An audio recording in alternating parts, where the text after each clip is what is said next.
नमस्कार, बहुत स्वागत है आपका इंडिया डेली 24/7 देख रहे हैं आप। मैं हूं आपके साथ शिकारिया। तो दुनिया भर में लोकतंत्र का ढोल पीटने वाले अमेरिका का असली चेहरा एक बार फिर बेनकाब हो गया है। खुद को वैश्विक महाशक्ति और दुनिया का ठेकेदार समझने वाले वॉशिंगटन के सूरमा आज चारों तरफ से घिर चुके हैं। दूसरों के घरों में आग लगाने की पुरानी आदत वाले अमेरिकी राष्ट्रपति डोनाल्ड ट्रंप आज अपने ही पाले हुए दोस्तों की बेरुखी से इस कदर तलमलाए हुए हैं कि उनकी हताशा साफ साफ ओवल ऑफिस की दीवारों से छनकर बाहर आ रही है। ईरान से पंगा लेकर पूरी दुनिया को जंग की भट्टी में झोंकने की कोशिश करने वाले ट्रंप को जब अपनों का ही साथ नहीं मिला तो वो बिलबिला उठे हैं। हमेशा दूसरों पर दोष जमाने वाले अमेरिका को आज अपने ही बनाए नेटो गठबंधन से वो करारा झटका लगा है, जिसने महाशक्ति के गुरूर को पूरी तरीके से मिट्टी में मिला दिया। ये महाशक्ति का वो खोखलापन है जो अब दुनिया के सामने चीख चीख कर गवाही दे रहा है कि अमेरिका के साथ दोस्ती का मतलब सिर्फ और सिर्फ अपनी सर्वप्रभुता का सौदा करना है। ट्रंप का नेटो देशों पर फूटा ये गुस्सा साफ दिखाता है कि जब खुद पर बनाती है तो अमेरिका किस तरीके से अपने सहयोगियों को भी कटघरे में खड़ा करने से बाज नहीं आता। अपनी जंग को पूरी दुनिया की जंग बनाने पर तुले ट्रंप ने नेटो चीफ मार्क रूट को अपने दफ्तर बुलाकर जो क्लास लगाई है, उससे साफ हो गया है कि अमेरिका के लिए वफादारी का मतलब सिर्फ उसकी जी हुजूरी करना है। लेकिन इस बार यूरोपीय देशों ने भी ठान लिया है कि वो अमेरिका की दादागिरी के आगे घुटने नहीं टेकेंगे, और यही बात ट्रंप के सीने पर सांप लौटने जैसी साबित हो रही है। ट्रंप की ये झटपटाहट दरअसल उस नाकामी का नतीजा है जहां वो ईरान के खिलाफ पूरी दुनिया को एक मोर्चे पर खड़ा करने में नाकाम है। महाशक्ति होने का जो घमंड अमेरिका के सिर चढ़कर बोल रहा था, उसे अपनों ने ही आईना दिखा दिया। वफादारी की दुहाई देने वाले ट्रंप शायद भूल गए कि अंतरराष्ट्रीय राजनीति में कोई किसी का सगा नहीं होता। ईरान के खिलाफ अमेरिकी अभियानों में जो यूरोपीय देशों ने अपने हाथ पीछे खींच लिए, तो ट्रंप का पारा 7वें आसमान पर पहुंच गया।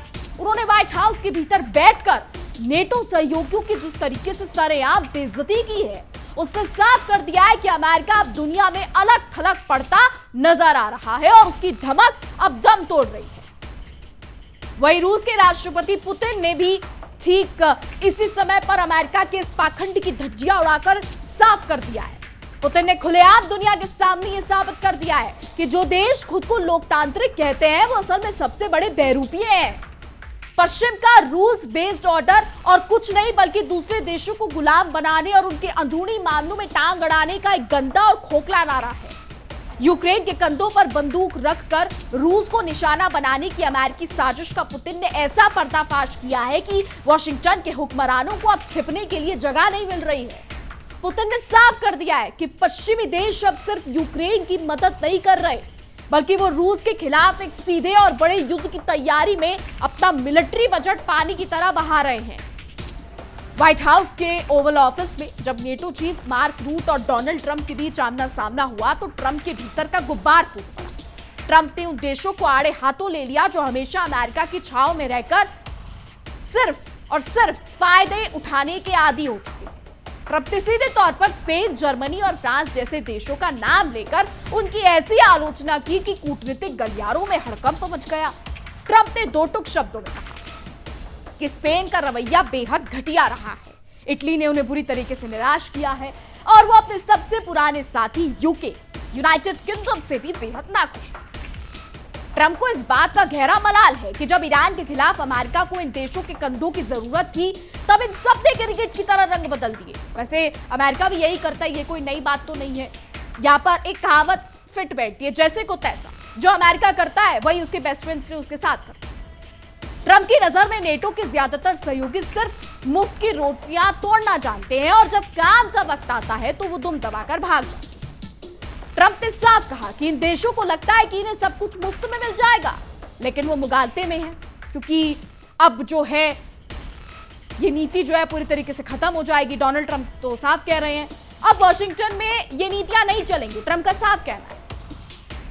ट्रंप ने कड़े लहजे में कहा कि अमेरिका के पास दुनिया की सबसे ताकतवर सेना है और उन्हें इन देशों के पैसे या फिर इनकी सेना की या फिर किसी भी मदद की भीख नहीं चाहिए।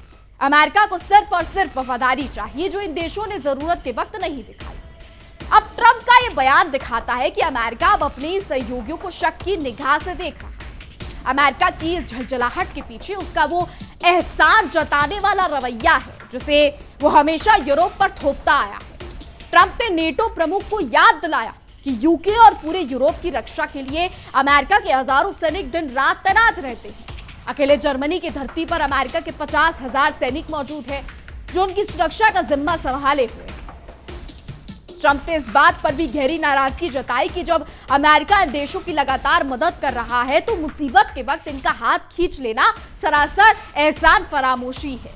अब जरा डोनाल्ड ट्रंप से कोई ये पूछे कि अमेरिका भी तो यही करता है, पहले इजराइल के साथ मिलकर हमले किए, इजराइल को दोस्त बताया और अब उसी इजराइल को डील से बाहर निकाल फेंका, तो अमेरिका भी तो यही कर रहा है। ट्रंप ने इस रवैये को पूरी तरीके से गलत बताते हुए नेटो के अस्तित्व पर ही सवालिया निशान भी खड़े कर दिए हैं। अब ट्रंप की इस नाराजगी के बाद अब 77 साल पुराने नेटो अलायंस के बिखरने का खतरा और गहरा हो गया है, क्योंकि ट्रंप पहले भी कई बार इस गठबंधन को छोड़ने के संकेत देकर दुनिया को डराते रहे। हालांकि नेटो चीफ मार्क रूट ने इस बैठक में ट्रंप के गुस्से को शांत करने के लिए उनकी खूब चापलूसी की और उनकी तारीफों के पुल बांधे। कूटनीतिक हलकों में माना जा रहा है कि रूट अगले महीने तुर्की में होने वाले नेटो नेताओं के शिखर सम्मेलन से पहले ट्रंप को मनाने के लिए एड़ी चोटी का जोर लगा रहे हैं ताकि टूट की कगार पर पहुंचे इस गठबंधन को किसी तरीके से पटरी पर लाया जा सके। वहीं ईरान के साथ युद्ध शुरू होने के बाद से ट्रंप की नेटो के प्रति नफरत इस कदर बढ़ गई है कि वो अब आर पार के मूड में है। जब अमेरिका ने हॉर्मुज को खुलवाने के लिए अपने यूरोपीय सहयोगियों से मदद की अपील की तो यूरोप के देशों ने जानबूझकर कानों में तेल डाल दिया और ट्रंप की पुकार को पूरी तरीके से नजरअंदाज कर दिया। इतना ही नहीं, नेटो के ज्यादातर सदस्यों ने ईरान युद्ध में अमेरिका का साथ देने से न सिर्फ हाथ पीछे खींच लिए बल्कि सरेआम अमेरिका की इस युद्ध नीति की तीखी आलोचना भी की, जिसने अमेरिका के आत्मसम्मान को गहरी ठेस पहुंचाई।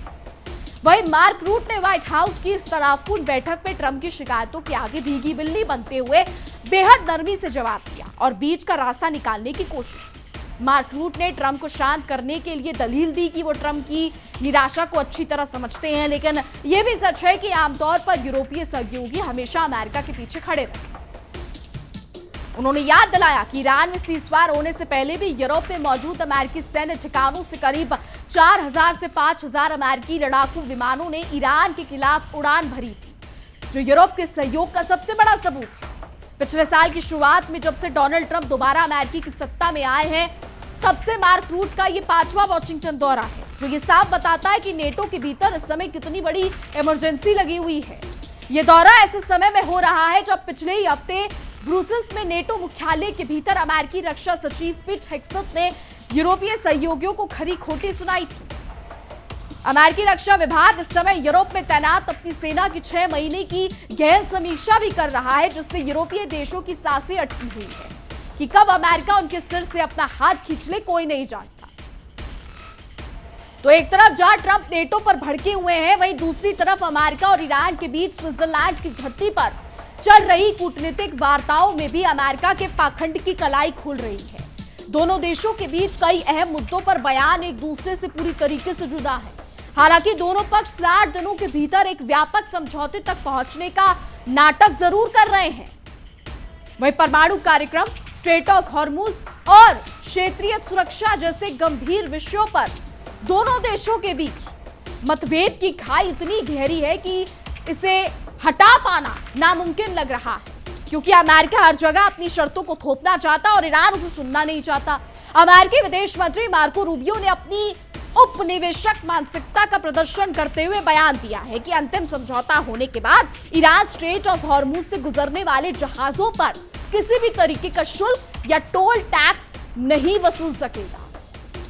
अमेरिका का मानना है कि ये महत्वपूर्ण समुद्री मार्ग अंतरराष्ट्रीय व्यापार के लिए हमेशा खुला रहना चाहिए और इस पर किसी का नियंत्रण नहीं होना चाहिए। अमेरिका का ये रुख साफ दिखाता है कि वो अंतरराष्ट्रीय जल मार्गों के बहने या बहाने पूरी दुनिया के व्यापार पर अपनी नजर वो रखना चाहता है और किसी भी संप्रभु देश के अधिकारों को कुचलने के लिए वो तैयार है। ईरान ने भी अमेरिका के इन गीदड़ भभकियों और दावों को सिरे से खारिज करते हुए उसके मुंह पर करारा तमाचा जड़ा है। जी हां, तेहरान ने साफ कर दिया है कि उसने नए परमाणु निरीक्षणों को लेकर अमेरिका की किसी भी अतिरिक्त या मनमानी शर्त को स्वीकार नहीं किया है।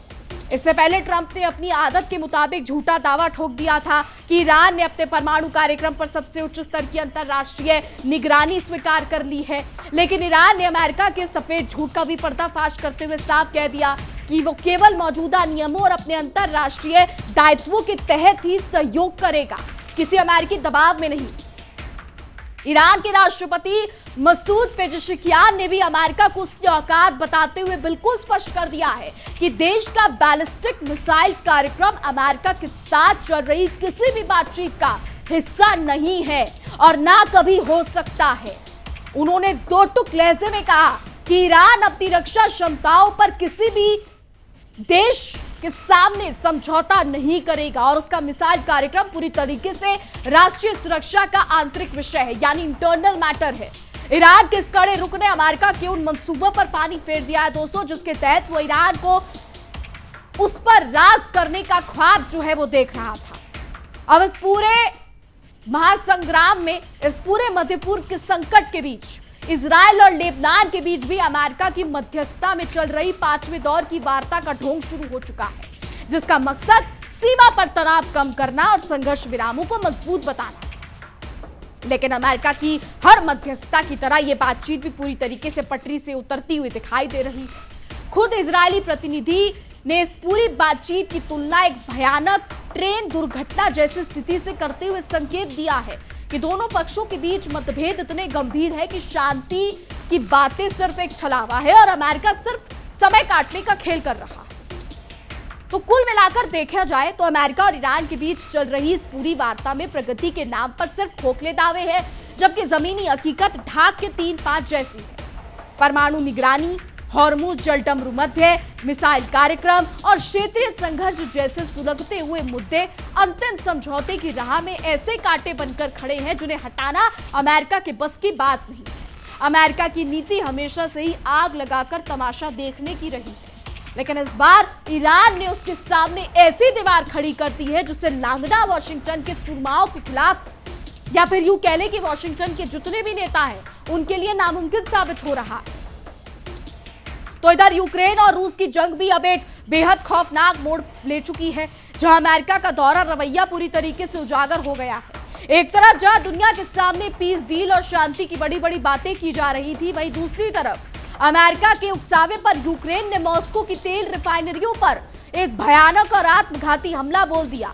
यूक्रेन के इस दुस्साहस के बाद रूसी राष्ट्रपति पुतिन का गुस्सा फूट पड़ा है और वो आग बबूला हो चुके हैं। पुतिन ने यूरोपियन यूनियन और अमेरिका के इस खूनी खेल को लेकर जो खुलासे किए हैं, उसने पश्चिमी देशों के पाखंड की धज्जियां उड़ाकर रूस के भविष्य के मिलिट्री कमांडर्स और सैन्य संस्थानों से ग्रेजुएट हुए जाबाज छात्रों के सामने पुतिन ने पश्चिमी देशों के इस दोगलेपन को पूरी दुनिया के सामने तार-तार कर दिया।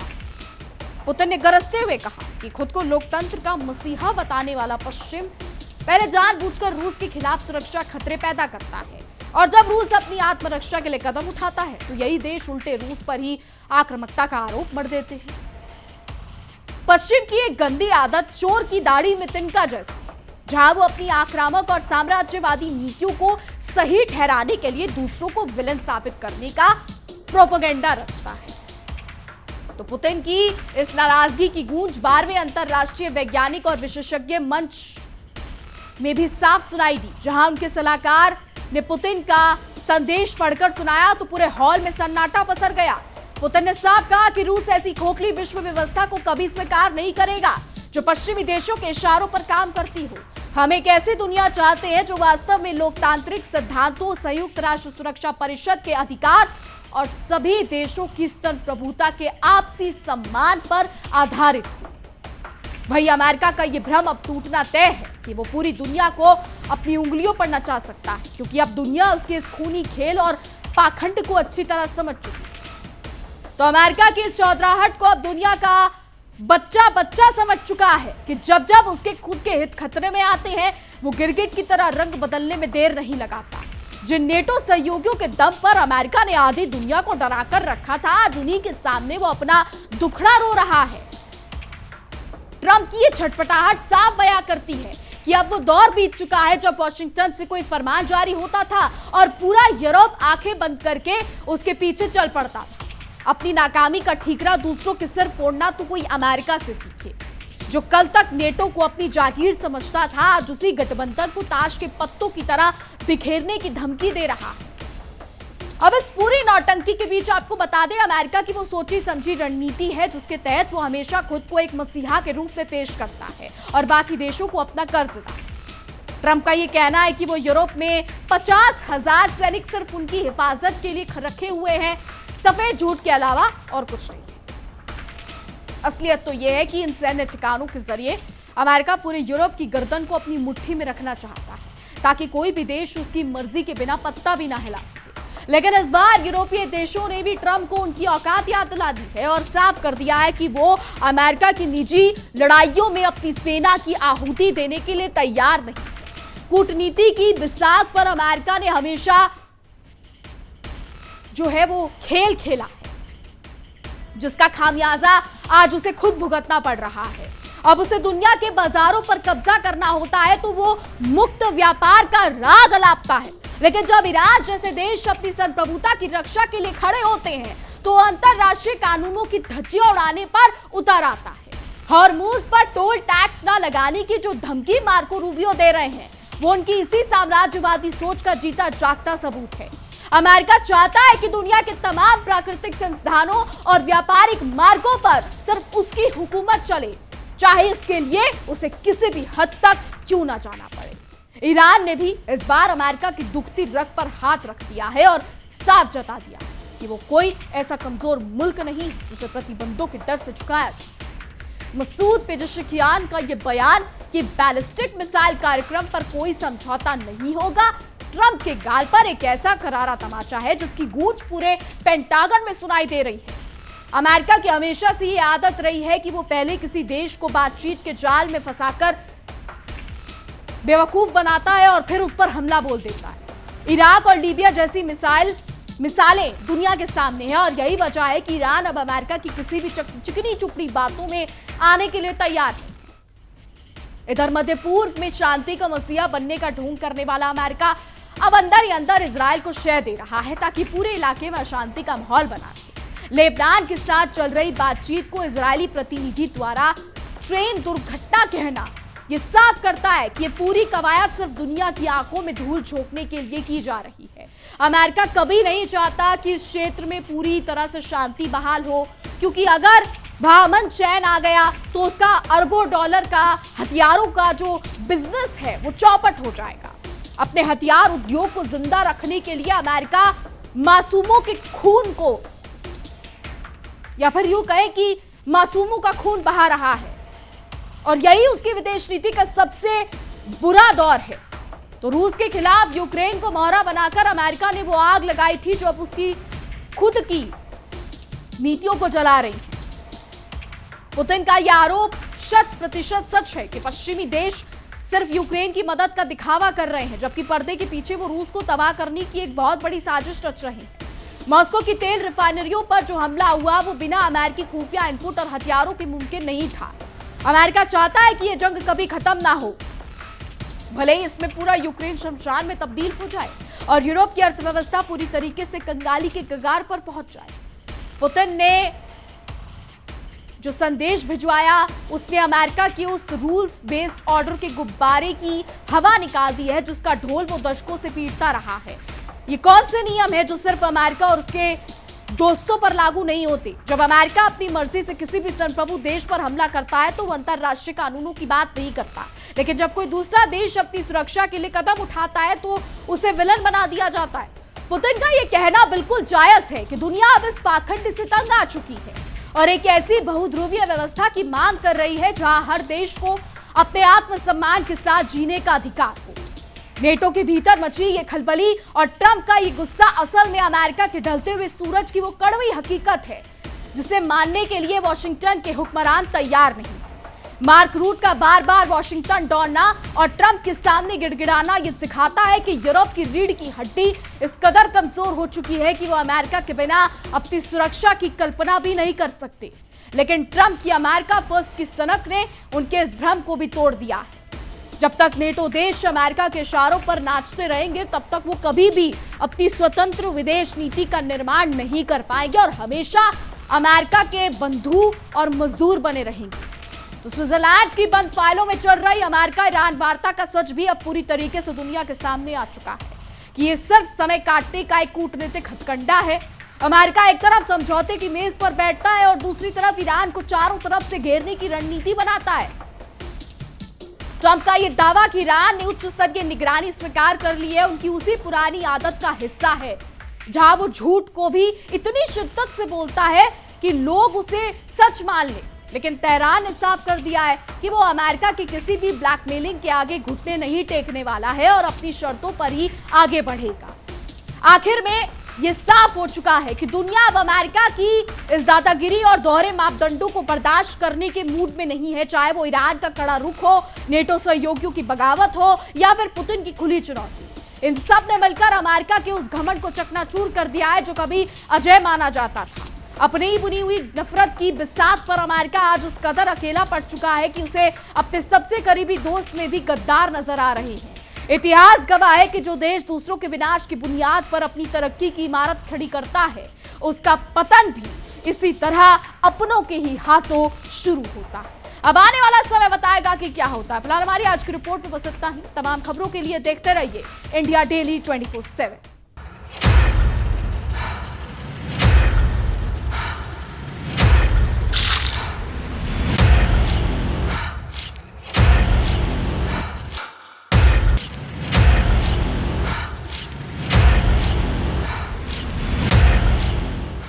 देखिए इंडिया डेली 24/7 अब आपके स्मार्ट टीवी पर। इंडिया डेली मौजूद है सभी डिजिटल प्लेटफॉर्म पर लाइव और लगातार। इंडिया डेली 24/7 हर दिन राष्ट्र को समर्पित।